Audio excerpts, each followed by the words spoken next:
Everyone, Liam from Solitude here again. Thanks for coming back to my channel. Today I'm going to take you through what I believe are the top 10 worst Australian songs of all time. Now this list is just a bit of fun. I don't mean to be someone who tears down, I only really intend to make this as a bit of a laugh, and I think that most of these songs in hindsight pretty much everyone agrees are bad songs, so it's just about having a bit of a giggle. Now, of these 10 songs, I've put them in 3 categories, and I'm going to start with my first category, and that is blatant cash grabs. So let's start off with athletes trying their hand at music, and this usually never works out. So number 1 on my list is a song from an ex-AFL player who was notorious for being a bad boy and an individual, as he put it. And that's the music that he put out as well. It was about him being an individual. I'm an individual, you combo man. An individual, you combo man. Number 2 on my list is another ex-AFL player who was still playing when he put this song out, and it was just a blatant cash grab on his appearance and his popularity. The song was awful. I think he pretty much admitted that he didn't even sing it and it was just a lip sync job, and there's just nothing redeeming about this song at all.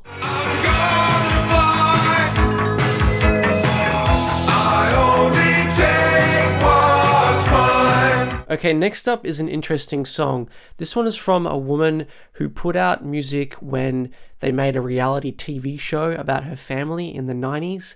Once again, I guess she thought she'd cash in on her fame, and she thought she could just release music that would work and become popular. I suppose some people listened to it, but in hindsight, it is awful. The singing is terrible.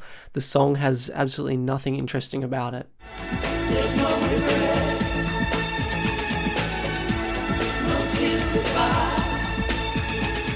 Okay, number 4. Now this one's a little harsh to call a cash grab, but I think it's probably what it was. It was by a woman who was known to be a model in Australia and New Zealand, and she wanted to try music as well, because hey, why not? People liked the way she looked. And this came out in the 80s, and everything about this song is just so over the top 80s culture and grating, as well as annoying to listen to. The song is also a cover, so she didn't even try to write it or get someone to write a song for her.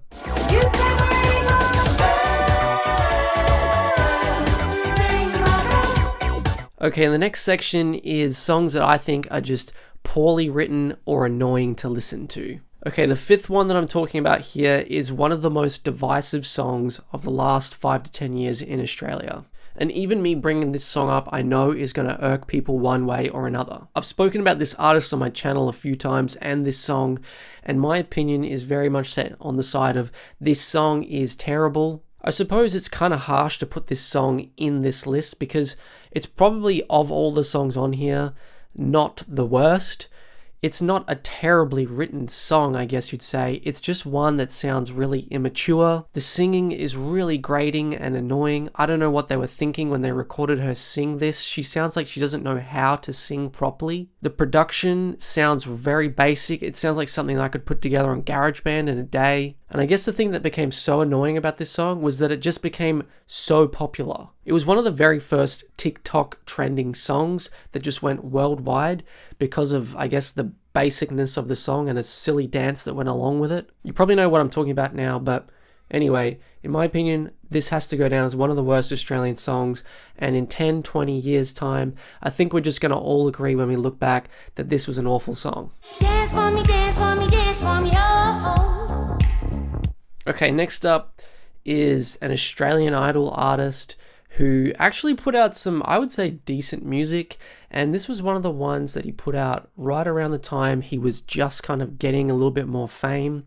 Interestingly, this song is actually written by Bryan Adams, but I guess even Bryan Adams realized that this song wasn't very good when he gave it off to Shannon Noll, and I just find this song kind of funny because the entire premise just sounds like a big euphemism.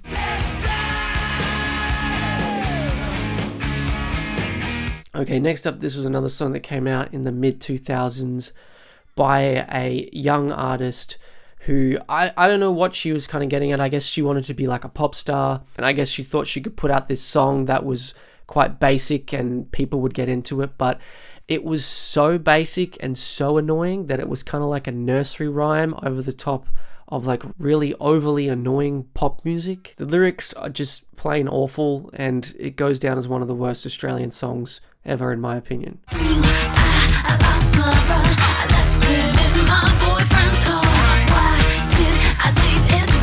Okay, next up, my 8th song on the list, and this one's also going to be a little bit divisive, but I personally really do not like this song. Interestingly though, sometimes this song shows up on greatest Australian songs of all time lists, and I don't understand why.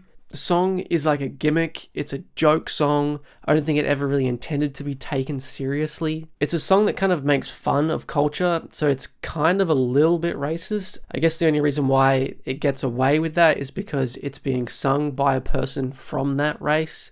If it was sung by someone who wasn't of the race, then it would just be getting shut down immediately. So I personally do not enjoy this song at all, and I don't think it deserves the credit that it gets sometimes. It's a not so bad, it's a nicer place, shut up in your face. Alright, 2 songs left, and these ones are songs that are performed and potentially written by children too, so I don't want to be too harsh on them, but they are terrible songs. Okay, well, in the summer of 2000 in Australia, we hosted the Olympic Games, and there was a girl who was the face of the opening and closing ceremonies, and I suppose they thought that because she became so well known in the Australian zeitgeist, we should give her a song, and this was the song that they gave her.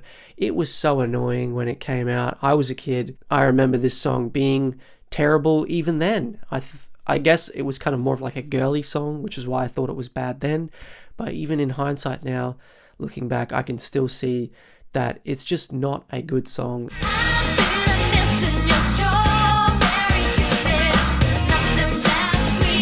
Okay, and my number 10 song for the worst, most terrible and annoying Australian songs of all time. And in my opinion, this is the number 1. This is the piece de resistance of the worst Australian songs.